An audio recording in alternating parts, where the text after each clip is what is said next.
magazines and a printed stack of papers that the nurse says you should read. Tell me again, what is your name? What is your date of birth? Are you alone? Are you in pain? Are you related to her?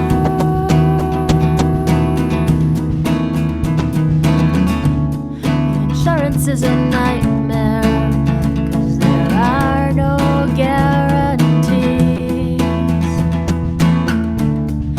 Wearing black on Sunday, we're going to the beach. They teach you that in school, how to laugh your troubles off, and how the trouble all begins with a single screeching stop. And I'll break you like a habit, 'cause you keep me coming back. And they save you from the wreckage just to put you in a cast. The waiting is a nightmare, 'cause there are no guarantees. There's nothing left to do here, and there's nothing left to see. It doesn't take a lot to turn the sky into a bruise. You shake a fist, you break a bone to see the black against the blue. Tell me again, what does it take? How do you make it clear? It wasn't a crime, it was a mistake. Give me a minute here.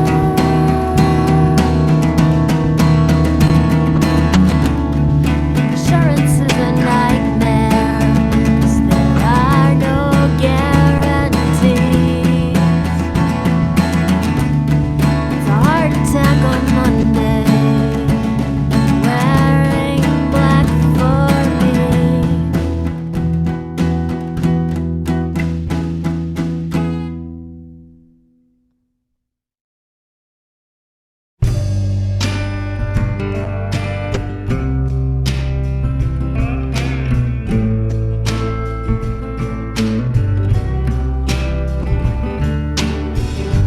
You standing there, holding yourself. A little of the moon is coming in the room.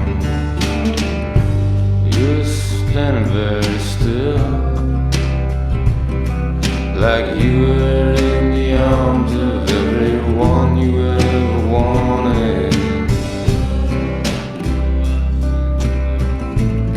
I was watching you well.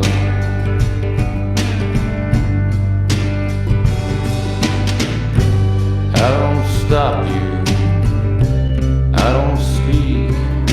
The water on your cheek is the only thing that's moving. I'm ashamed, but I'm ashamed of you.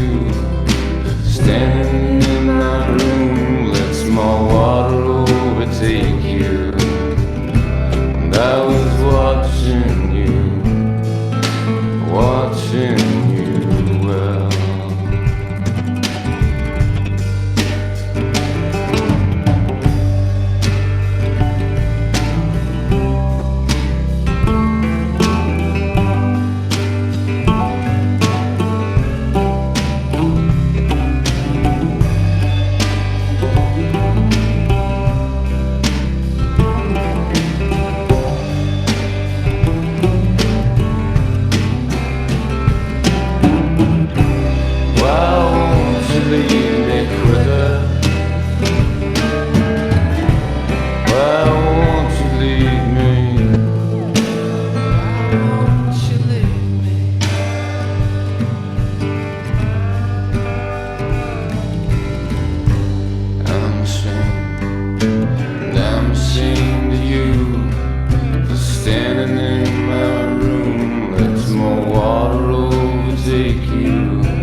Hello, welcome.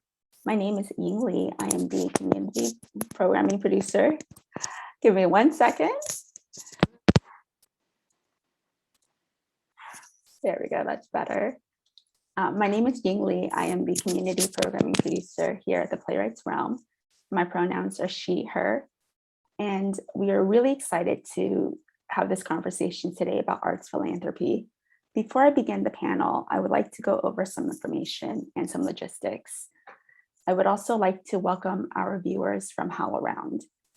The Playwrights Realm is a value-based organization, and we center in our practice the values of being equitable, inclusive, anti-oppressive, and anti-racist. These values also extend to our virtual stage. If at any time you experience something not aligned with those values, please feel free to email me or to send me a message. I'm including some information about our mission and values in the Zoom chat.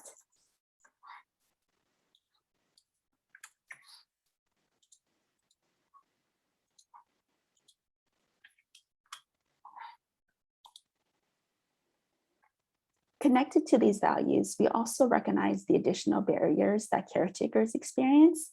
If you incur any caregiving costs while attending this panel today, we will be happy to reimburse you.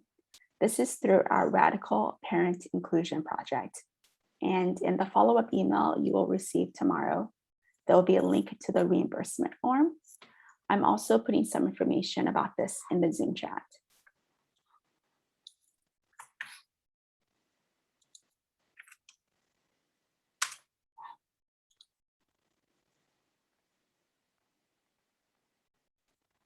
I also want to acknowledge that the Playwrights Realm is coming to you today from the traditional unceded territories of the Lenape.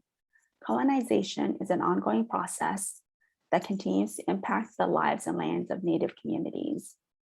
In addition to the physical lands that we occupy today, the platforms, technology, and equipment that we are using consume resources that are based in physical lands and are not universally accessible to all peoples and communities.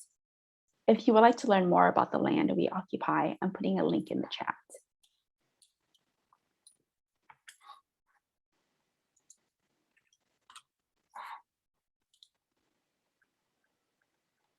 We're about to start our panel, and before I do, I wanted to go over some logistics. Zoom now offers captions. Feel free to turn those on. And at the end of the panel, we'll be doing a Q&A. So feel free to submit any questions that you have. There's a little button at the bottom of your screen, the Q&A. Feel free to submit questions using that button. I also want to share with you the event program for today. This has our panelists' bios and their information. There's a link in the chat for that. And now I would like to welcome Karonda E. Baker. Hey there, Yang. Thank you so much. Good afternoon, everyone in the virtual space. As Ying said, my name is Karonda, and it's delightful to be in conversation with you today. I'm joining you virtually from the land of the East Cherokee, Yuchi, Muskogee, and Creek Nations, and I do encourage everyone to check out our information in the online program. If you have questions specifically about your organization and our funding, we encourage you to reach out to us directly and save those questions for one-on-one conversation. So our contact information is there. And today our intention is to have a candid conversation about arts philanthropy from an institutional funder's perspective.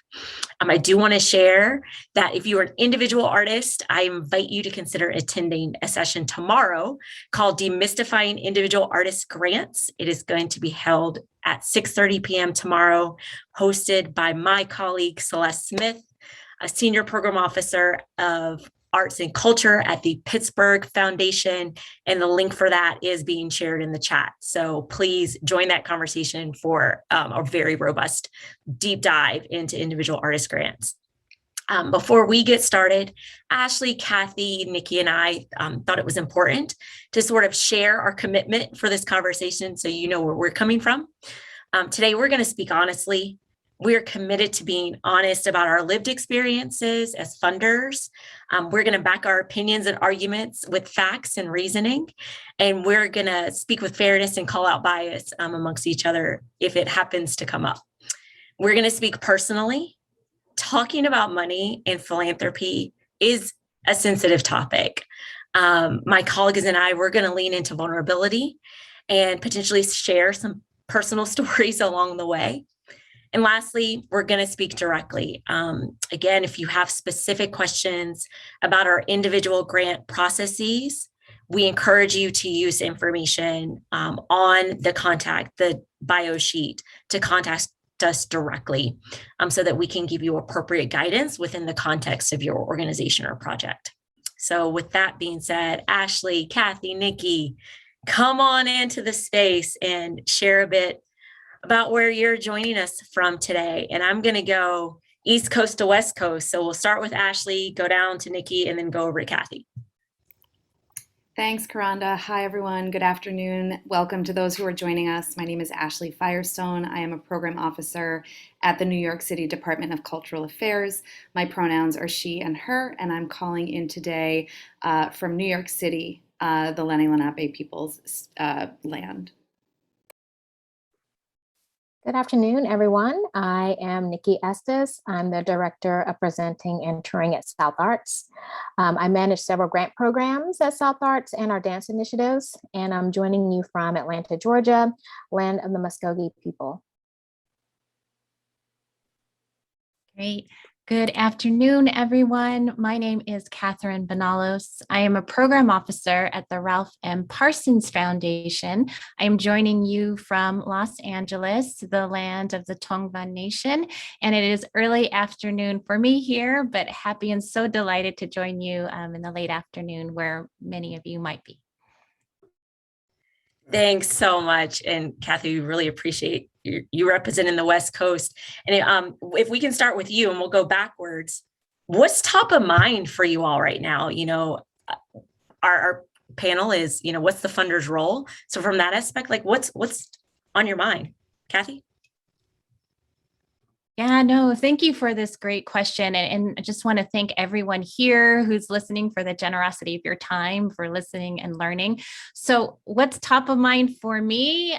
To answer it quite sincerely and plainly, as a responsive funder, what's top of mind for me is what's top of mind for you all.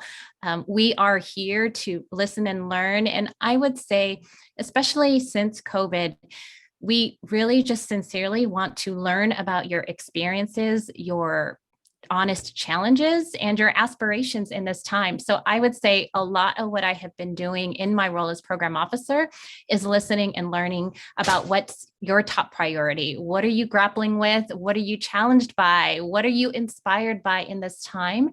And just really having honest conversations. I think the best thing that I have seen in the arc of these last 12 months is people feeling comfortable sharing with each other that they don't know, or they don't know what they don't know, or making plans and having to change plans. And I think we're all getting, we're living this shared experience together. And so we're listening and learning alongside together. So again, to answer your question, my priorities are really about listening and learning what our grantees' priorities and others in the field are in this moment.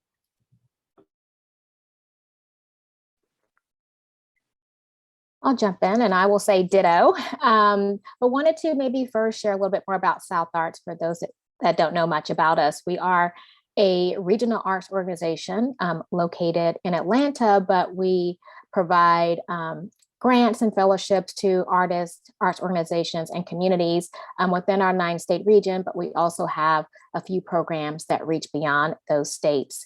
Our mission is supporting Southern vitality through the arts, and so as Kathy mentioned, all of those things are so important to us. I would say right now, diversity, equity, inclusion, and accessibility are top of mind for us.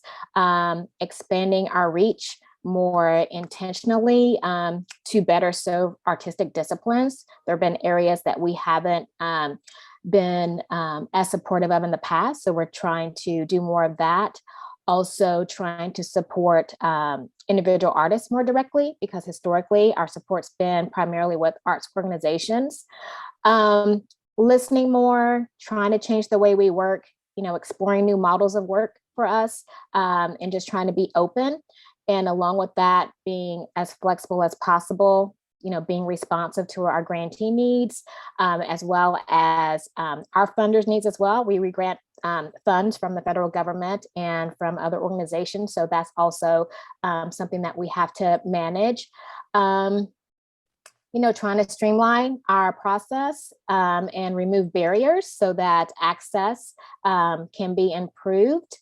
I'll stop there. A lot is on our mind, you can't tell, but I'll stop there for now. It's actually a great transition, Nikki, to some of what's at top of mind for us at the Department of Cultural Affairs as well, in terms of streamlining, removing barriers, providing access to as many eligible applicants as we possibly can within the 5 boroughs of New York City. I work for a really big bureaucracy, and that can be really challenging. It can also be incredibly rewarding. I love being able to say that we are one of the largest public funders of the arts in the nation, but that comes with a lot of people who are running this work and who have their hands and their hearts and their wallets in this work. So streamlining and removing barriers and improving access, certainly a priority for those of us who are doing this work on the ground with all of you, but can be a challenge in a bureaucracy the size of the one that I operate within. And so to Catherine's point of being responsive and being reactive, if you think of city government, it's a little bit like the Titanic. It's tough to shift. It's tough to pivot really quickly in the way that a private foundation might be able to. We have a lot of stakeholders who need to be brought along with any changes that we make to our process. And so this pandemic period has been a lot of change for all of us. And while I think for some folks that's been really exciting, for others it's been very difficult to manage those changes. And as we are returning to our office spaces, to our performing spaces, to our art spaces, which is bringing so much joy and satisfaction to those of us in New York City, it's also making us question, what do we want to retain from that time? And what do we want to sort of sunset from what came before? And how, in fact, do we do that moving forward? So that kind of change management process is something that we're really trying to work through together while we're also navigating a lot of change internally.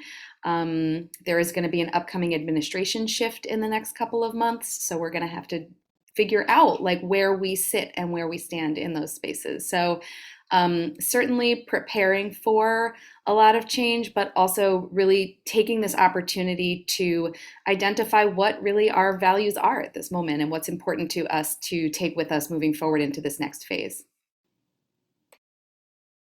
Yeah, that's so good. If I can lean into something that you all sort of maybe didn't say directly in this moment, part of that change has been an increase in a lot of cases in investments, like an actual physical increase in grants, physical increase in dollars. And so I want to sort of camp out there for a moment, if we can, and talk a little bit about where those increases might have come from, if that's an endowment. I know at our organization, our board graciously increased our payout from 5 to about 7.5%, and that's going to continue. So we saw that there. But I know, Nikki, you're an intermediary, and that's a strategy that our foundation has used, is partnering and decentralizing funds into another organization to regrant. So I'm just curious to see, they're talking about changing like the increase in investments. What strategies have your organizations used? And Nikki, if I can start with you and then maybe kick it to Kathy. And Ashley, I know your budget is set by people that you have no control over. So if you don't have an answer there, that's fine. So yes, Karana, we do have, we're in the middle a little bit. So we received funding from the National Endowment for the Arts. We've also been fortunate enough to receive private support as well. And during this time, we've received additional funds from the National Endowment for the Arts that are more flexible than they have been in the past, which is great. And we've also been very fortunate to receive some substantial funding from private foundations as well. And what we have done with this new money is really try to use it for the things that we normally can't do. And so sometimes we are restricted by federal guidelines. It has some limitations. Most of it is project support. We simply aren't allowed to offer general operating support with our fund, but with the American Rescue Plan and the CARES funding, we've been able to offer general operating support to organizations that we have never really been able to support in the past. And the same for the private foundations. And what we've been doing is really trying to reach organizations that we normally can't reach because of some of the limitations and guidelines that we have in the past, and also offering much larger grants than we have in the past. We've also been able to eliminate the cash match requirement that is normally required for most of our grants. So just using it mostly as an opportunity to be more impactful with larger grant amounts, expand our reach and connect with communities that we normally can't, and hopefully that connection can grow from this point. So just using it really as an opportunity to grow our work and to reach new communities and audiences. Great. Thank you, Nikki. I would say from my end, again, I'm joining you from LA County. And so the Ralph M. Parsons Foundation, we are a private foundation that funds entirely in LA County in 4 key areas. And the arts is one of 4 funding priorities for us. And I would say the way in which we responded in this time, I would say, is twofold. One is exactly what I think this question was around. How are we investing more and differently in supporting the arts? So our board, which is governed by a group of dedicated civic and community leaders, decided last year and this year to increase our payout in response to this time of increased need. So our responsive grant making budget, which includes the arts, increased to 20 million last year and this year, which is, it's an increase from years past, which tended to hover around 17.5 to 18 million. In addition to that, we also were one of the initial funders to contribute to the LA Arts Recovery Fund, which was a public-private partnership to invest in the recovery of arts organizations, small to mid-sized, in LA County. And I would say that's a really great example of ways in which funders not only contribute dollars, but also time, and ways in which they're working with community differently. And so that, what I would say, those are 2 ways in which Parsons in particular has invested in the arts differently and more in this time, both through increased dollars and investment in this collective pooled fund, which wasn't meant to displace our regular funding. So just because we said to the Arts Recovery Fund, that's our arts funding. No, we were committed to still continuing funding arts organizations directly in this time. And in addition, we have put a lot of time and sweat equity in developing the fund and working with the field to really listen and learn about how we can best support their needs in this time. That's awesome. It's so great to hear another colleague, like literally on 2 different coasts, engaging in the conversation about increasing payout. We know that there are some colleagues that we have that couldn't do that, or their boards didn't go for it, but it does feel as if nationally there is a commitment to engaging in the conversation. And so 2 examples for any funding peers who might listen to this call of organizations that have done it. Reach out to us directly if you want to have a conversation about the strategies and conversations we used with our board leadership. And Ashley, I don't want to dismiss government increased. Like, let me give you some due and see what you have. Yeah. Sure. I mean, I'm happy to just give thanks this year to our city council and to the mayor of New York City, Bill de Blasio, who actually increased our budgets in FY22 to be able to restore some of the funding through city council initiatives that had been cut in FY21 and in fact increase above where it had been baselined in FY20. And we were able to do some across the board increases as well that were sort of prioritized based on the impact in certain neighborhoods where organizations were providing services, both based on COVID impact as well as organizations organizations and neighborhoods that were identified in the social impact of the arts project research that we had conducted. So we are seeing small increases. I can't promise that they're going to last over time. And I see the question in the Q&A about where private philanthropy might need to feel the urge to compensate for some of that, especially in areas where maybe, unlike New York City, the public funding is not as robust. So certainly grateful to where the private sector is playing a role in this ecology that we are all a part of. That's so awesome.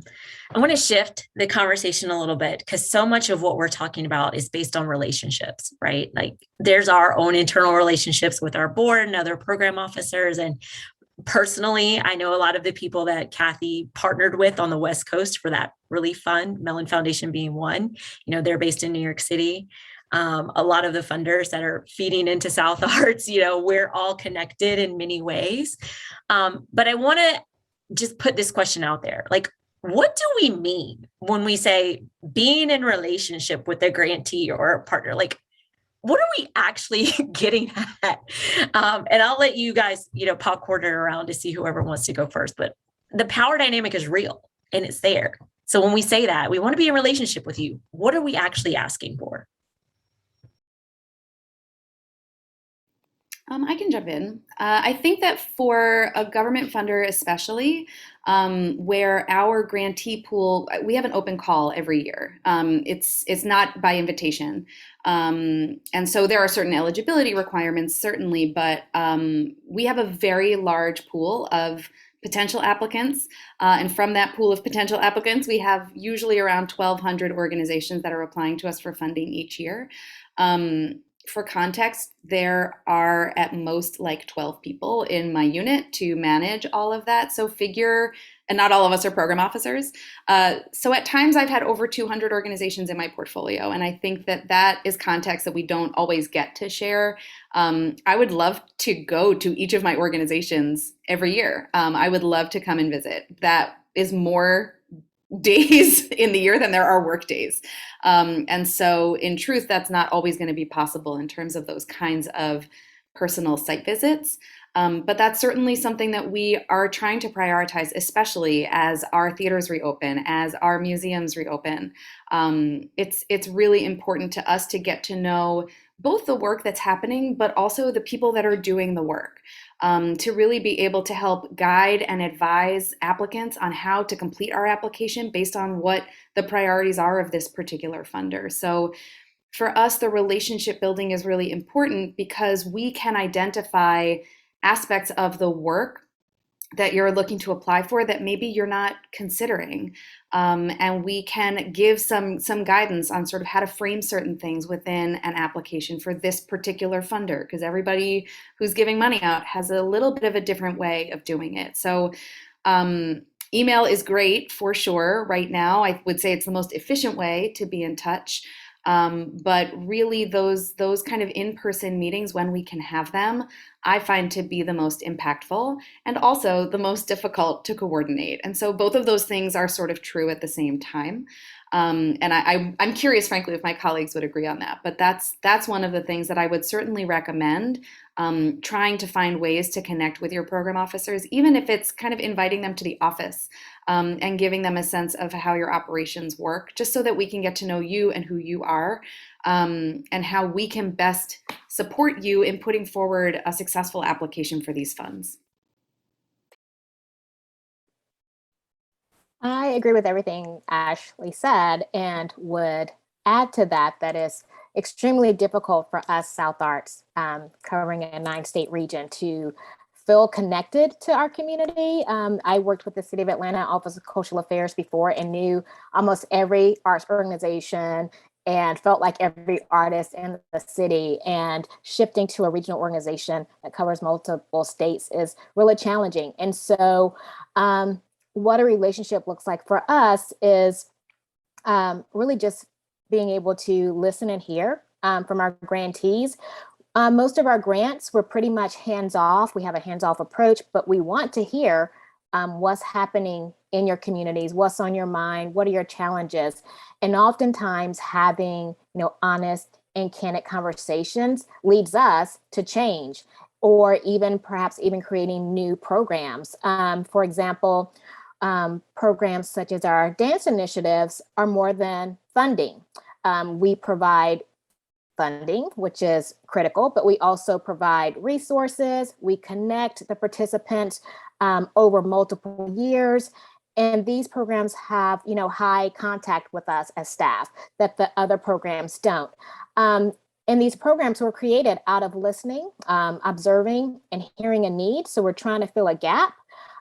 These ongoing conversations and cultivating relationships are very vital. And so we are able to do site visits, several, this was pre-pandemic, of course, several a year, and try to connect with as many organizations while we might be in a community. But again, it doesn't even begin to, put us in a position to really feel connected. So I would say encouraging organizations and artists to give us a call, shoot us an email. We certainly don't have the capacity to have daily conversations with grantees, but it's important. And I think just being able to share or offering your honest feedback about programs and what's needed, particularly when we ask, maybe it's in a report or maybe we send out a survey, is really helpful for us. But it's very challenging, but want to just say, we want to hear what you have to say. We want to listen. We want to partner with you. And because ultimately what we're trying to do is support the work that you're doing. Yes, I echo everything Ashley and Nikki shared, even from the West Coast. But I would just say what I love about when I interact with those who work in the arts is that all of you sort of intuitively know how to build meaningful connections. That's just sort of the fruit of the work of the arts. And so I would say in terms of relationships with funders, it's no different. It's building that meaningful connection just by being who you are, being honest about your mission, telling the story of your organization and your work. We talk about this power dynamic, but I think beneath that is that we are saying implicit that it is power between who has the resources and who doesn't. And that is really not the starting place, at least in the Parsons Foundation that we operate on. As a starting place, it's almost like a shared power dynamic because yes, we have resources, but so do you. We value your assets that you bring. Our starting place is the expertise that you have on the ground in the work that you're doing, the mission that you are accomplishing in your work. So that is for us, our starting place. And as program officers, many of us worked in the nonprofit sector for many years. So we bring a little bit of that lens into the work as well. And we approach all of our conversations with a place of, we're generalists. We don't come to these conversations thinking we know everything. We come to these conversations valuing community insights, valuing what folks who are on the ground are thinking and doing. And so I think I shared with my colleagues earlier, there's a reason we have 2 ears and 1 mouth. I think for us as program officers, we tend to try to listen more and allow you to speak, so that we can listen and learn from you about the work. And the truth and reality is we can't fund everything. So part of this honest dialogue is really about how do we find these areas of alignment where our work where our work intersects. It's no different in when you would approach maybe another artistic peer partner where you're having that conversation of maybe where your areas of work intersect. So I would say approach conversations with funders, potential funders, maybe in that same way of where does our work intersect and how can I learn about you and how can I let you learn about our work? That's so good. Something that's coming up for me, and I would love for anyone who would like to come off mute and respond. Please feel free to do so. Is when we're talking about relationships, as I shared, there's a relationship amongst the funding community. A lot of us are members of an organization called Grantmakers in the Arts. So there's a lot of conversation about equity and inclusion, right? A lot of training that happens there. Thoughts about, grant levels, those conversations, intermediary conversations, community foundation conversations. and all of you shared how important it is for you to be in relationship with the people that are currently investing in you, and to, hey, something's happening, like shoot an email, give us an update. Like I like to say, if you would call your auntie or your best friend and be like, oh my gosh, this just happened at work because it's so great. Or, like tell your program officer, because we want to join you in that joy of celebrating a big win. And if there's a real barrier coming up that us as private funders can be nimble about, or potentially a change of scope and work. I know this comes up a lot with the city, like scope is changing, or, intermediaries who have a little more wiggle room, like tell us as soon as possible that a scope is shifting, like let us know. And as we're in conversation about what you're doing, if there is a funder in our community who we know isn't so open and may not respond to emails or may not be as responsive with phone calls, we tend to also know who our colleagues are that may have to operate that way because of their work environment. And that allows us to advocate for you somewhat, sometimes behind the scenes. Nikki was talking a lot about the grant beyond the money part of the dance programming, and a lot of that connecting. The more we know about who you are, the more we can advocate with you. If one of those people happen to be like, we're like, I might know someone. So I just wanted to highlight that and see if any of my colleagues sort of agree with that as a way to maybe connect with some of our peers who are not as approachable up front. And then also an idea of, just saying for people you are in relationship with, like, can you set up a conversation for me? Asking, do you know so-and-so? Like, could you make an introduction? If they've seen that as a useful strategy, I don't want to say successful, but maybe a useful strategy to initiate a conversation with another peer funder. I'll just say, probably the most frustrating phrase that probably grant seekers hear is that you meet one foundation, you meet one foundation, you meet one foundation. And so all of us are so unique and different. So to answer your question about, is it helpful to sort of pass the baton or provide that warm handoff?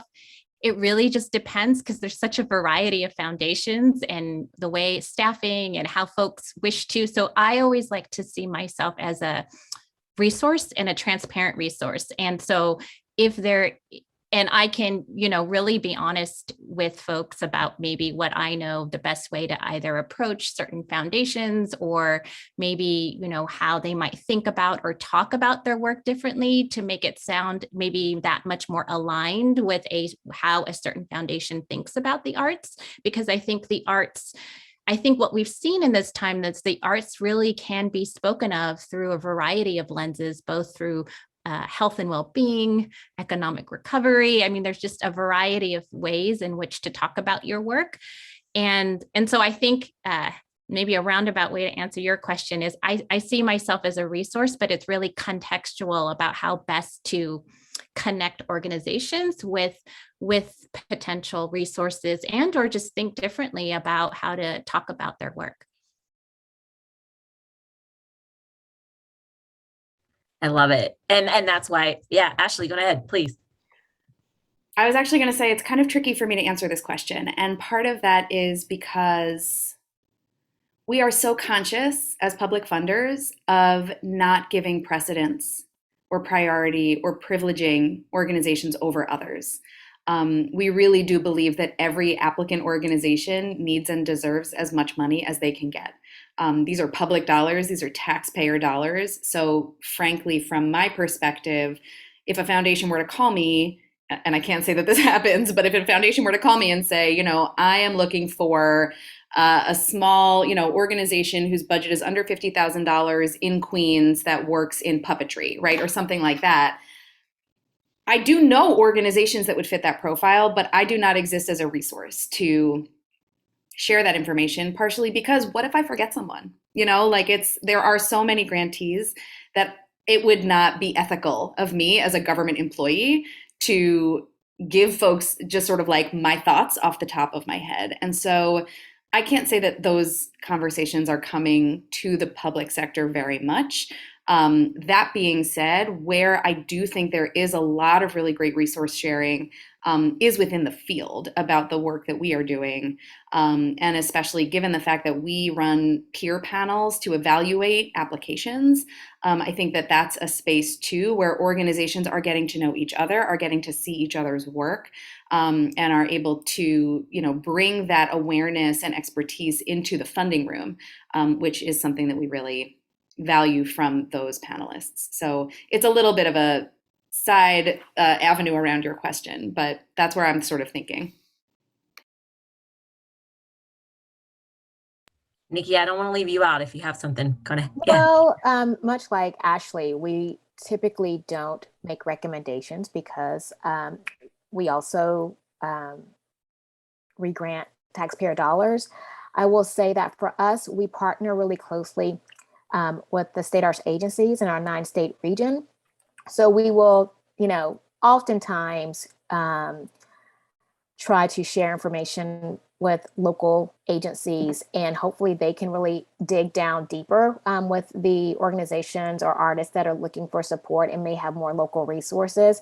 But we, if we typically don't make recommendations to other foundations, but I will say that oftentimes when you are talking with artists or arts organizations about their projects, and they may be looking for a partner to do work, not necessarily funding, if another arts organization or artist comes to mind in the same state or in a different state that I'm aware of their work, I will certainly say, hey, do you know about this arts organization or this artist? And again, that comes from our constituents sharing information about the work that they're doing, the projects that they're interested in, the challenges that they're facing. And so I think this goes back to kind of your original question of communicating with those that we work with, hearing more about the work, and that will, hopefully help us connect you to perhaps other partners, not necessarily funders. Yeah, that's so great. And I know it's so tricky because it's all so different and we're all positioned, really differently. But the core message is like, please share, tell us what's going on. And when we are in a position to be in conversation, it's great. And it always helps us to know what's going on. So I want to shift a little bit to talking about investing. And I think in this moment, again, please feel free to disagree with me. It feels as if there's an ethos for people that are working in foundations. We want to fund organizations like we want them to win, even before they're positioned to win, right? Like there's an understanding, I think, now that some organizations, because of historical reasons or, COVID losses, might not be positioned to have, to come out on the positive side of their budget if we're just, noodling it down to that one metric. But we really want to invest in them and have faith, right? Like taking trust-based philanthropy one step further to we want to have faith in organizations that they're going to be able to succeed in a really challenging emotional environment right now that is called Earth. So from that aspect, I'm curious to see, are there responses that you guys were able to be nimble and shift that you saw happen in COVID that you really want to see stick and kind of become standard operating procedure? I know there's conversations about adding more panel processes or even participatory grant making, getting more grantees involved in the decision-making process. So I'm just curious to hear from you all if there's things that happen that you're like, oh, I really hope this sticks or goes, more national, or, ideas that you may have of how to get applicants and grantees more involved in the process beyond what we're doing today. Any ideas? I think I would say, so we've been doing a lot of kind of evaluation of our grant making practices over the course of the last several years, which have included a number of surveys, personal interviews with our grantees, as well as organizations that have been less successful in our process. And some of the major kind of shifts that we have made over the course of the pandemic that I do hope are able to stick. We opened up multi-year funding to all of our applicants over the course of this year, really wanting to support the well-being of the field through the pandemic. Something I'm thinking about and wondering about and concerned about, frankly, is what our field is going to be going through over the course of the next year or so, when there maybe isn't PPP, when there are not these kind of federal supports in place to allow organizations to continue to operate while we're still getting back up to what our pre-pandemic income figures were looking like. So that multi-year funding was intended to be a long-term support, and I'm hopeful that we'll be able to continue to have that expanded beyond the pool of grantees who previously had access to that. It's part of our broader effort of fostering equity throughout our practices. And so we're continuing to strive in that process, and I'm hopeful that we'll be able to see some more outcomes-based practice moving forward.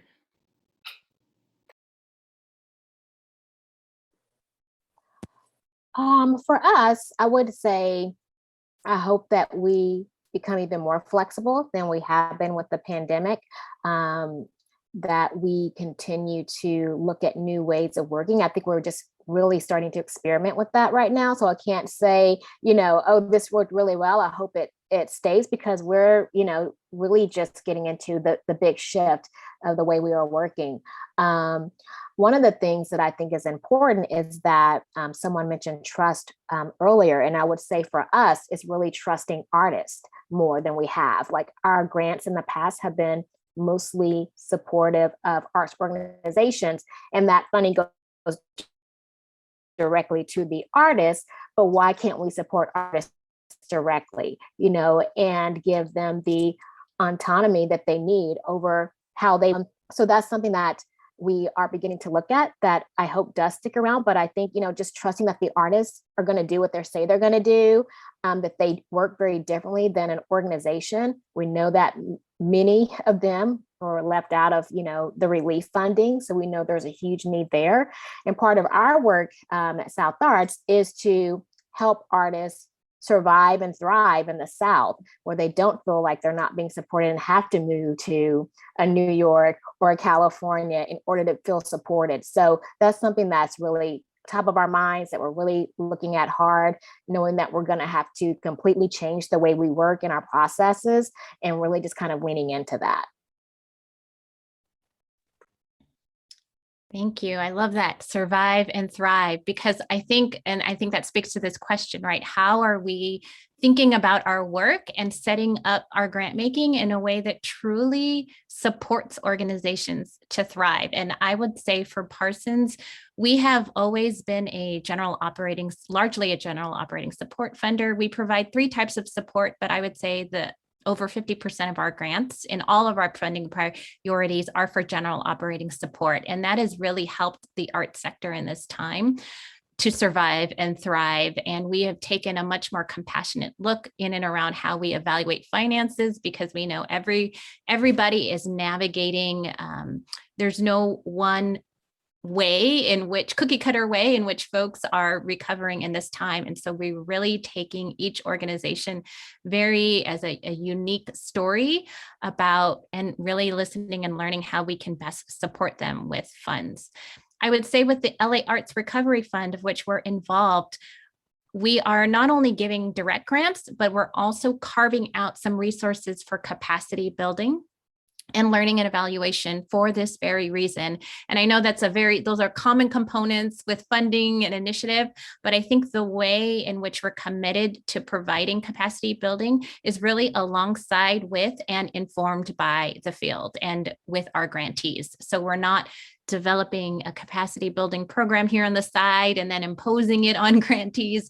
We're really wanting to do, let's just all be real about what's happening. What are your real-time needs? And then how can we best support you, give you the resources, tools that you need to survive and thrive, because we know how essential and vital the arts are for our region. That's awesome. I'm curious to know if anyone is engaging in conversations or just has personal musings around reporting, in this moment. Our foundation, the Howard Gilman Foundation, our reporting is a question within our next application. And it's a paragraph. It's qualitative. Yes, sorry, I get those confused sometimes. And so we really want to allow the grantee to tell us what they feel is important in that moment. So I'm curious to know if you all are in conversations around reporting, particularly those that are really on the quantitative, side, or anything that you hope kind of sticks. I would say for Parsons, in this last year and this year, we opted in a show of flexibility to waive all final reports. I think this will be an interim measure, but I think as we return to final reports, it's precisely asking and reevaluating, as I think both Nikki and Ashley, what really is the information that we need from our grantees? What is mutually helpful for us to know in a way that doesn't just feel like extra work or things that are not fruitful? I think we want to do what's useful and fruitful for the work moving forward. So what's that paragraph that we just need to share with each other? Maybe I see reporting as more as a reflection, because we don't often give ourselves the time to really reflect about what we just did, because we're so often in the business of doing that we have to, sometimes the report is an opportunity for me to understand how you're reflecting about the work that you're doing. And so I think we're just open to how we can best mutually get that information. But I know for now, it has been a tremendous gift to our grantees to waive the final report in this time.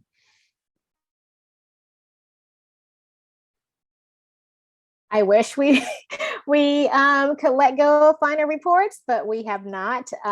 We are hoping to streamline them. I mean, I feel like our report, I am biased, but I feel like our report is pretty streamlined.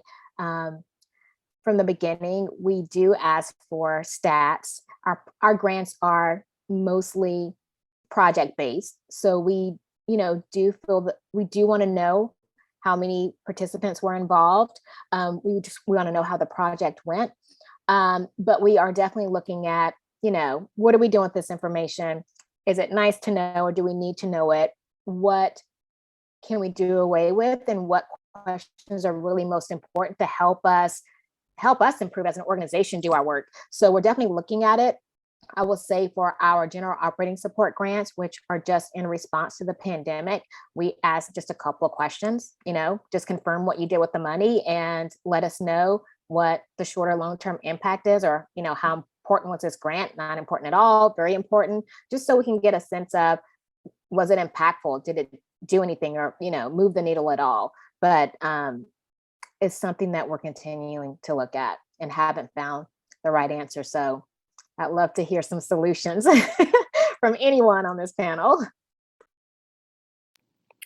I'll say, and it's not explicitly tied to reporting, but something that has really helped our reporting process, which, agree with Nikki, we are still doing. A fair amount of funding actually is tied to a finished final report as part of our process. And so there is certainly incentive for organizations to complete it. But part of what we've been able to do is actually increase the amount that the percentage rather of the budget that our funding is able to cover. We increased these sort of COVID eligible expenses. So we added to some of our historic, very sort of narrowly focused programmatic expenses to allow for certain anomalies in FY21 and also FY20, just that were based on the pandemic. And so we've tried to be as flexible as is feasible for our agency, and that has come through in reporting. One thing that I wanted to share too is that we're not really making qualitative judgments when we read the reports. We're basically saying this organization said that they were going to do X. Did they do X, right? I'm not saying whether I think that was great or not. I'm not deciding or determining whether I think you should get this money or not. It is a matter of, you said you were going to do this. Did you do it? And if you didn't, let us know what happened that between point A and point B so that we can understand the reason for the change. It's not a judgment zone. It's really just a matter of a qualitative and quantitative review of, you said you were going to do this, and did we get there? And if not, like, how can we support in understanding why not? That's so good. Thank you for that, Ashley. That's really, really great insight. I just want to open it up. We've had some questions come in the Q&A, and I've tried to weave them in throughout. But I wanted to just open it up to you all. If there's anything that's, top of mind for you as we're chatting that you want to share. Yeah. Oh, go ahead, Ashley, please. Oh, or she's helping folks with homework right now, so she might be back. Things that are top of mind for people during COVID: at home childcare and at home schooling. If there's anything else that you want to share around anything we've talked about so far, before we jump into some of these questions more in depth, Kathy or Nikki.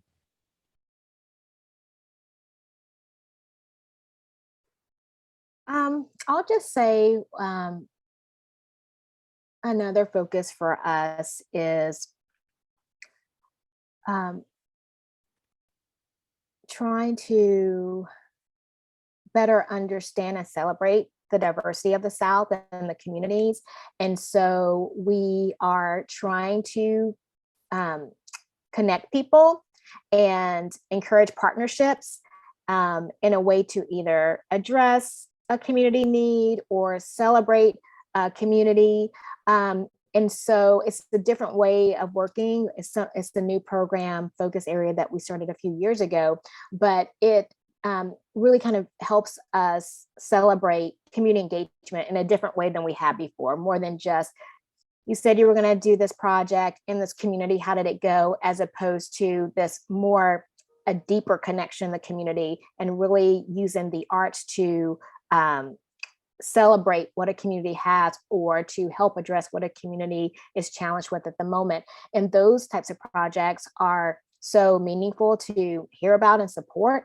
And I think that's something that we are looking to do. It's also a balance. We have such a large area that, it can't just be these larger grant amounts for a select few. We want to try to reach as many communities as can. So it's a delicate balance between, perhaps much smaller grants to a large amount to much larger grants to a smaller group of people. But having that balance, I think, is important, particularly as a regional for us. But just seeing and supporting partnerships in a new way and connecting people from different sectors of working has been really important for us, particularly with all this going on in the world right now with equity and social justice and accessibility and just, I'll just stop there. I'm going to start rambling. I'm here for a good tangent. And so Kathy and Ashley, I want to invite you in, and then I have another question.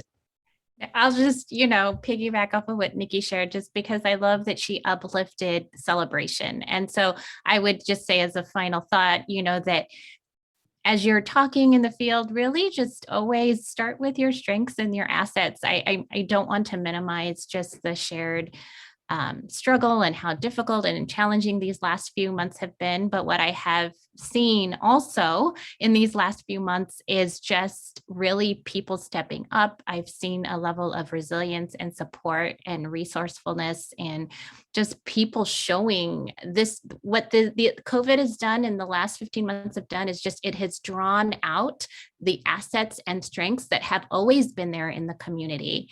And we can now, we don't have to wait till we're on the other side of the pandemic to celebrate them. Let us celebrate and uplift and strengthen while still, attending to all the challenges. But I think both can live side by side. So I just wanted to echo Nikki's thought around celebration. I think I would just echo your thought, Kathy, on community. I mean, something that we have really seen amazingly in New York City is how many organizations have come together with each other, have bonded together in regular advocacy phone calls together. Early in the pandemic, I think they were daily. For a while, they were like every other day or something, but there are some really, really strong organizing tactics that are being used among the field both to advocate for what they need to governmental entities, but also more importantly, to just form community together and be able to really have those peer-to-peer connections and understand, like, we are not the only ones who are grappling with X, Y, and Z, or someone knows an accountant who understands this problem that I'm having, right? And so those kinds of networks, I think, have really been strengthened in a lot of ways over the course of this pandemic. And that's something that to me is really heartening to see, and something that I hope will continue. That's so good. I want to gonna segue from there and talking about networks, and a question that came up was around budget minimums, particularly in a lot of places, $100,000 being the budget minimums, and this idea of networks and organizations like Parsons and Gilman that have actively made choices to decentralize funds to get into relationship and to fund networks that have a better relationship with organizations that are in that budget category, because of capacity, staff size, docket size, time, energy, application, et cetera. The question is, does someone with a $50,000 budget need to go through our application process? Like, it's a lot of paperwork. Is that equitable, to them too? And so I just want to stop and Nikki is a perfect, she is an intermediary. She's in the middle of this right now, and see if we can have a conversation about what that looks like. If that feels like there's more of a gelling together of, as these networks coalesce, are we seeing opportunities to invest in them, so that they can continue and grow, beyond relief moments there. So yeah, Nikki. I'll respond. So part of our mission, or a huge part of our focus and goal, is to reach rural communities. We know that the lack of resources is significant on many different levels. And so we are actively trying to engage communities that are rural. I will say that for us, our grants are, also very small. Typically, we give grants from $500 up until $40,000. And most of the grants that I manage go up to maybe $15,000. So they're pretty small, and we try to make the grant size equitable to the application process. And so we typically don't have budget requirements. And when we have it, oftentimes is because of a need of a partner, one of our funding partners. And so it is a balancing act, trying to make sure that we are being equitable with our grant dollars, which means reaching those organizations that are really small in budget. And how can we do that when there's a minimum budget requirement? And so most often we don't have that, but again, we're talking about very different types of grants for South Arts. Most of the time it is project based. And so, and most of the time it is to support an artist fee. Our grants typically don't support project expenses, only in a couple of cases. So, I think part of it is limited to the way we work as an organization, also because of our funding partners and being a re-grantor. But we are definitely looking at trying to make sure that there is a way for every type of organization that supports the work that we're doing has an opportunity to receive some type of grant from us. I hope that answered your question. Yeah, it was less of a question than a comment with an opportunity to respond.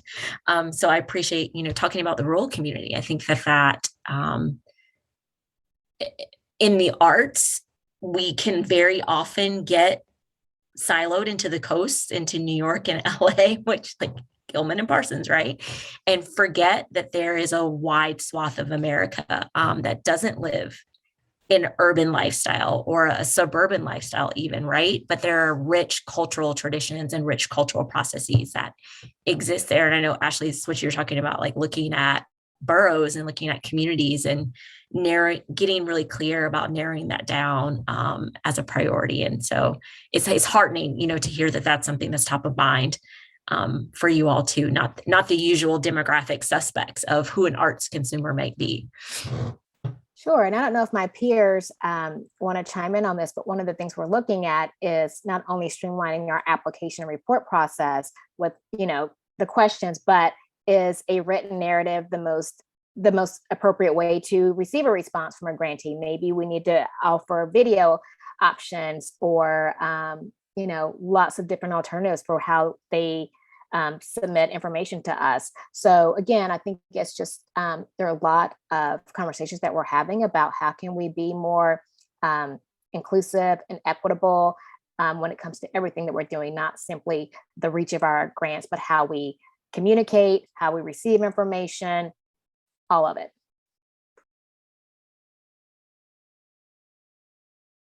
That's a good point. And I will say that, we just recently took a look at our application to just further refine and really try to streamline it and make it really simple. And I often have to field calls from applicants. And I like to say, plagiarize yourself. If you've written a great application for another foundation, don't feel like you have to write new prose. If it fits within ours, just cut and paste and put it in there if that helps you.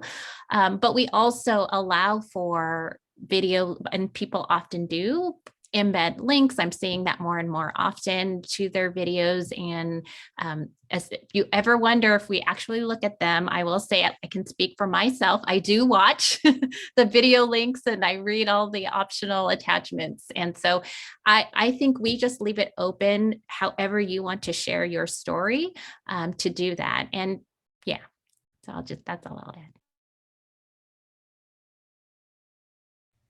Well, I want to open it up to, closing thoughts. We have about 5 more minutes before our time together is over. And I'm so sad and so grateful to have been in space with you all. But if there's anything, that's on your mind, or a question, or just, a parting word that you want to share, please feel free. And I will reiterate again, Ying is doing great about posting this in the chat. If you have questions about our individual processes, because they are very different, as you've heard today, please do not hesitate to reach out to us. We are those funders who will answer a call, answer an email, at least try to direct you to a very robust FAQ page, which I know DCLA has, because I have been on it as a former grant writer, and it is fabulous.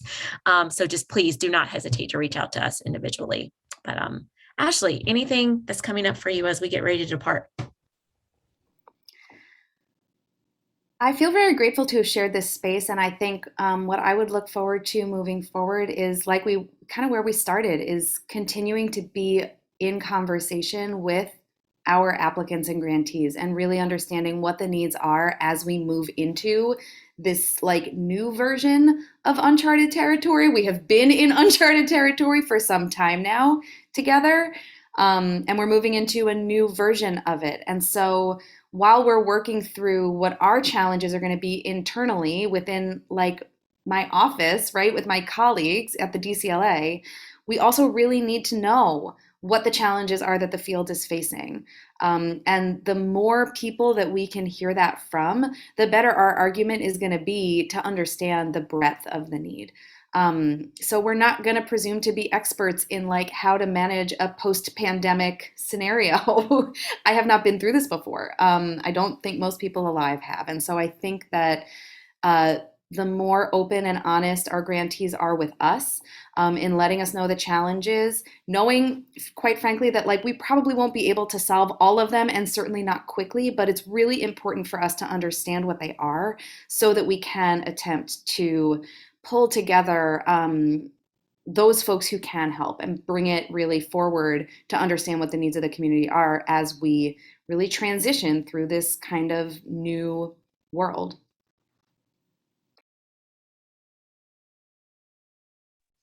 I'll just add to everything that Ashley said, just echoing that. But I what I find in this work is that sometimes I find myself saying the community, as if it's, homogenous or monolithic. And really, I come at this work really about help us understand what each organization and every encounter I use, whether it's a phone call or a site visit, help me understand what your journey has been like in this last year. And certainly as we're talking to more and more organizations, you start to see trends. But what I also see is that everyone's journey is unique. So I would just invite you to share your journey, share your story, give yourself time and space to reflect and share we see ourselves as colleagues with you. And so treat us as colleagues and share with us the same joys, hopes, challenges as you would to your peers. And, I hope that we can emerge from this with stronger relationships and better ties. I'm too grateful for this time with all of you as the lone duck from the West Coast. And I hope that we, in this time, this is the fruit of this time. We can have connections like this more often that aren't always tied to a specific outcome or a funding relationship or a new project that we're all collaborating on. What we're doing right now is just building connections. And I think we spoke to that earlier. So I just thank you all for this brief hour of the time that we all intersected to build meaningful connections together. Now we're almost out of time, so I will just say that, don't be afraid to try something new and to fail. We are all trying to this is all new for all of us, everyone that is here today, not just on screen, but we're all looking for innovation. We all want to see something new happen and come out of this. So give yourself permission to fail. And if you fail, don't be afraid to share that with your funder, because I think now is a time to see change happen, and some of it may not work, but some of it might, and we might end up working in these new incredible ways. So just want to push for innovation and say, try it, let's see what happens, and we'll do the same. So grace all around the room, I think is going to be needed for us. Yeah, Nikki, you took it right from me. I was going to say, we are part of the community. Like we do say, like we want to, the community, like funders are part of the community, and we are humans too. And we're arts consumers in a lot of ways. Like we're watching things digitally, we're listening to music to cope with this moment too as humans. And so that grace piece all around is really important. And the innovation and, understanding that it takes a lot in this moment to try something new. And it's taking a lot for people to hold steady.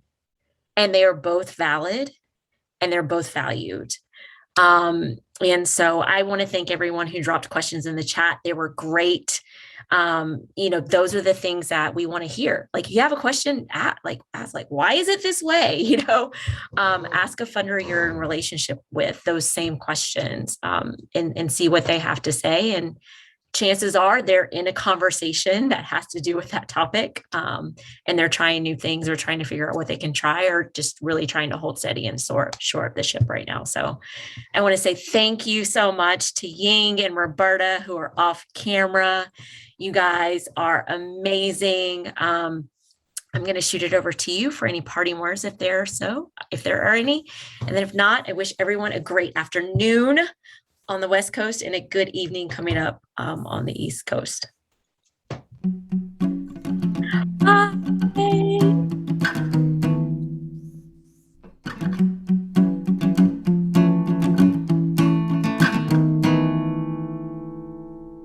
No cigarettes in the waiting room, only chairs and magazines, and a printed stack of papers that the nurse says you should read.